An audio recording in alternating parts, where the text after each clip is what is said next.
न जाने कौन से पुण्य जगे जो तेरा दर्शन पाया। ब्रह्मांड का मालिक चलकर खुद मेरे घर आया। हे परमेश्वर, हे रामपाल जी, जिसे ढूंढ रहे थे मंदिरों में और पूज रहे पाषाण को, मेरी फूटी किस्मत जाग गई, मैंने पा लिया भगवान को। धोखा मत खाना दुनिया वालों। सत साहेब, सत साहेब, सत साहेब। चली चली चली भावराटार गांव में चली। बिहान शनिवार के दिन के 10 बजे भंवराटार गांव में जगत गुरु तत्वदर्शी संत रामपाल जी महाराज जी के मंगलमय प्रवचन सत्संग प्रोजेक्टर द्वारा होके जा रहल बा। ई सत्संग 4 वेद 6 शास्त्र 18 पुराण द्वारा प्रमाणित बा। ई सत्संग सुन के आपन मानव जीवन के सफल बनाई।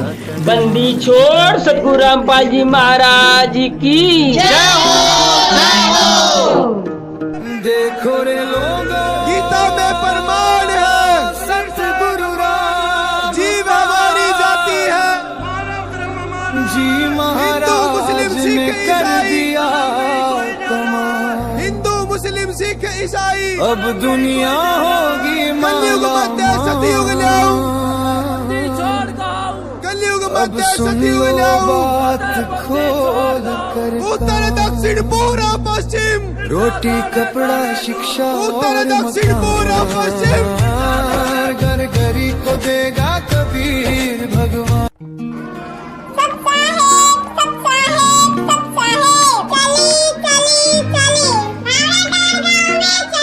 बिहान शनिवार के दिन के 10 बजे भंवराटार गांव में जगत गुरु तत्वदर्शी संत रामपाल जी महाराज जी के मंगलमय प्रवचन सत्संग प्रोजेक्टर द्वारा होके जा रहल बा। ई सत्संग 4 वेद 6 शास्त्र 18 पुराण द्वारा प्रमाणित बा। ई सत्संग सुन के आपन मानव जीवन के सफल बनाई। बंदी छोड़ सतगुरु रामपाल जी महाराज की जय हो।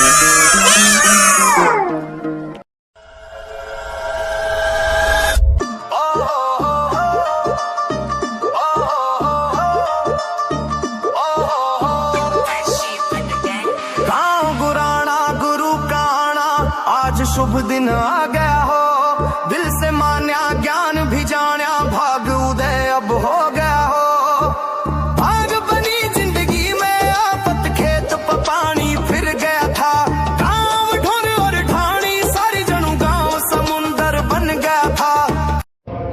सत साहेब, सत साहेब, सत साहेब। चली चली चली भावराटार गांव में चली। बिहान शनिवार के दिन के 10 बजे भंवराटार गांव में जगत गुरु तत्वदर्शी संत रामपाल जी महाराज जी के मंगलमय प्रवचन सत्संग प्रोजेक्टर द्वारा होके जा रहल बा।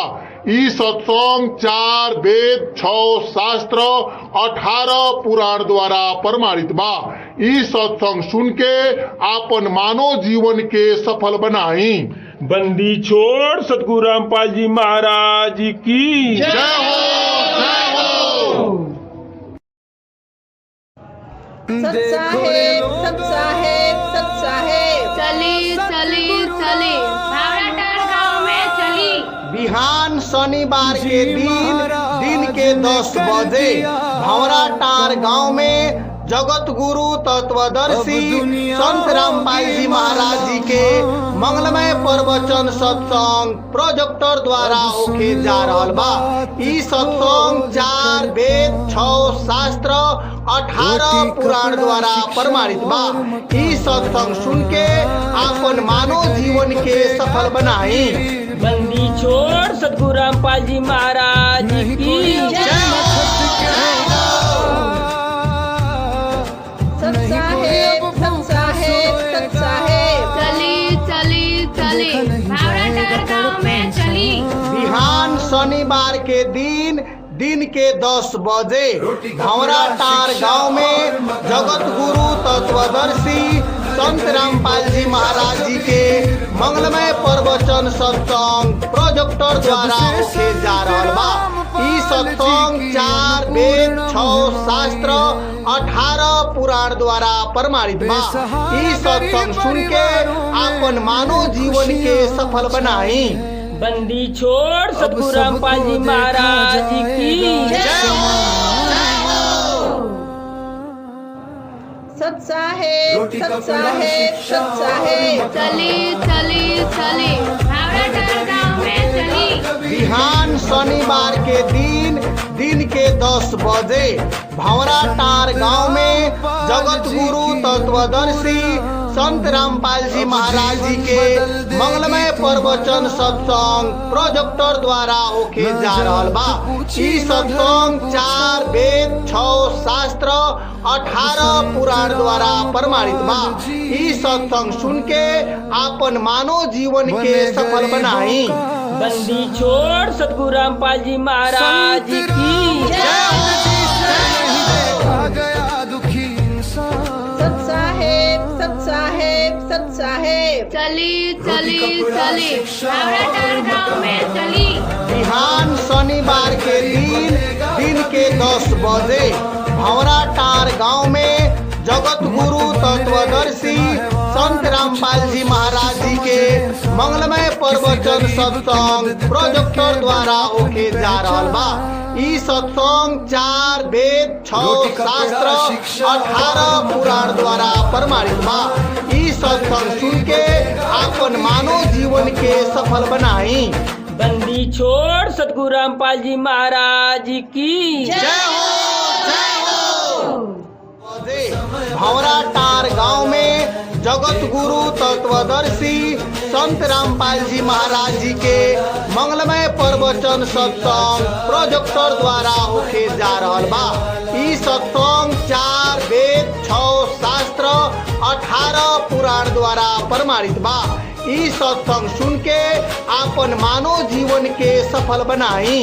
बंदी छोड़ सतगुरु रामपाल जी महाराज की जय हो। सत साहेब चली भावरा टार गाँव में चली। बिहान शनिवार के दिन के 10 बजे भंवरा टार गांव में जगत गुरु तत्वदर्शी संत रामपाल जी महाराज जी के मंगलमय प्रवचन सत्संग प्रोजेक्टर द्वारा होके जा रहल बा। ई सत्संग 4 वेद 6 शास्त्र 18 पुराण द्वारा प्रमाणित बा। ई सत्संग सुन के अपन मानव जीवन के सफल बनाई। बंदी छोड़ सतगुरु रामपाल जी महाराज की जय हो। चली भावरा टार गाँव में चली। बिहान शनिवार के दिन के 10 बजे भंवरा टार गांव में जगत गुरु तत्वदर्शी संत रामपाल जी महाराज जी के मंगलमय प्रवचन सत्संग प्रोजेक्टर द्वारा होके जा रहल बा। ई सत्संग 4 वेद 6 शास्त्र 18 पुराण द्वारा प्रमाणित बा। ई सत्संग सुन के अपन मानव जीवन के सफल बनाई। बंदी छोड़ सतगुरु रामपाल जी महाराज की जय हो। सत साहेब वो ऐसे है संत किसी चीज की कमी न जिसके बिहान शनिवार के दिन के 10 बजे भंवरा टार गांव में जगत गुरु तत्वदर्शी संत रामपाल जी महाराज जी के मंगलमय प्रवचन सत्संग प्रोजेक्टर द्वारा होके जा रहल बा। ई सत्संग 4 वेद 6 शास्त्र 18 पुराण द्वारा प्रमाणित बा। ई सत्संग सुन के अपन मानव जीवन के सफल बनाई। बंदी छोड़ सतगुरु रामपाल जी महाराज की बदल दी किस्मत लोगों की जो बैठा है संत जेल हिसार में। चली भावरा टार गाँव में चली। बिहान शनिवार के दिन के 10 बजे भंवरा टार गांव में जगत गुरु तत्वदर्शी संत रामपाल जी महाराज जी के मंगलमय प्रवचन सत्संग प्रोजेक्टर द्वारा होके जा रहल बा। ई सत्संग 4 वेद 6 शास्त्र 18 पुराण द्वारा प्रमाणित बा। ई सत्संग सुन के आपन मानव जीवन के सफल बनाई। बंदी छोड़ सतगुरु रामपाल जी महाराज की संत रामपाल जी महाराज के ऊपर आरोप झूठे हैं केस में भगवान उतर के आए हैं।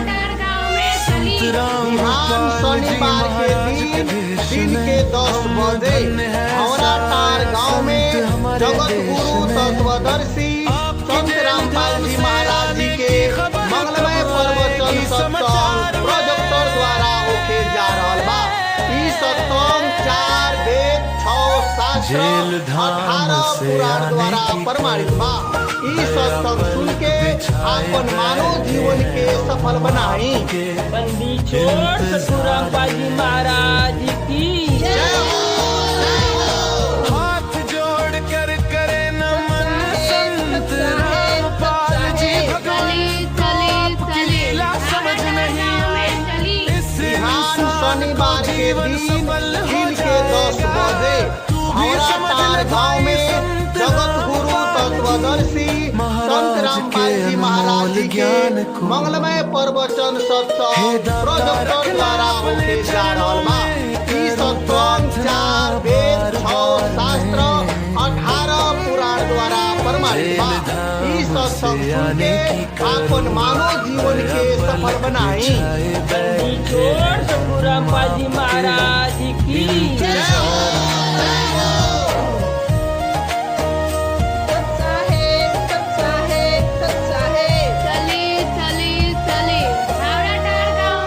बिहान शनिवार के दिन के 10 बजे भंवरा टार गांव में जगत गुरु तत्वदर्शी संत रामपाल जी महाराज जी के मंगलमय प्रवचन सत्संग प्रोजेक्टर द्वारा होके जा रहल बा।